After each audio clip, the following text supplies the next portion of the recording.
প্রধানমন্ত্রীজির সাথে কথা হয়েছে, পুরো বিষয়টা এখানের যে বর্তমান অবস্থা সেটা তাকে আমি জানালাম। এবং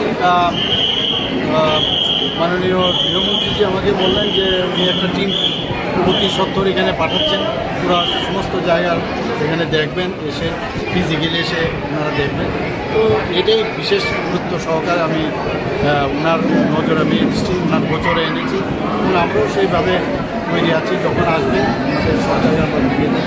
এখন সার্বিক বন্যার পরিস্থিতি কীরকম? সেটা তো নিয়ন্ত্রণে আছে। নদীর জলের লাস্ট সেটার অনেক বেশি ছিল, ডেঞ্জার লেভেলের উপরে, সেটা অনেকটা কমে গেছে। এখন হচ্ছে রিস্টোরেশনটা ভেরি ইম্পর্টেন্ট।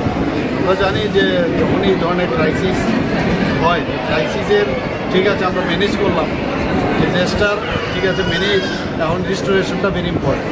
সেই দিকে আমাদের সজাগ দৃষ্টি আছে। আমি সমস্ত অফিসারদেরকে বলেছি, কালকে আমাদের যারা পার্টির যারা ব্যক্তিরা আছেন তাদেরকেও বলেছি, অন্য পার্টির যারা তাদের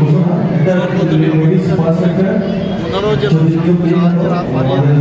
আমরা সবাইকে বলছি যে এইরকম একটা মানে অবস্থা, সেই অবস্থার মধ্যে আপনারা সবাই জানেন যেভাবে কোভিডের সময় আমরা মোকাবেলা করেছি, এই অবস্থাটা আমরা মোকাবেলা করে সেটাকে ওভারকাম করি। দেশের অন্যান্য রাজ্যেরও মুখ্যমন্ত্রীরা আপনার সাথে কথা বলেছে। এর মধ্যে আজকে একটু আগেই আমাকে উত্তরপ্রদেশের মাননীয় মুখ্যমন্ত্রী যোগীজি আমাকে ফোন করেছেন, সমস্ত খবরাখবর নিলেন ত্রিপুরার কী ভালো বিকট বর্তমানের এই যে অতিবৃষ্টির কারণে। তো উনি আমাকে অলরেডি 10 কোটি টাকা আমাকে দিয়েছেন। তো আজকে মধ্যপ্রদেশের উনি মুখ্যমন্ত্রী উনিও 20 কোটি টাকা দিয়েছেন।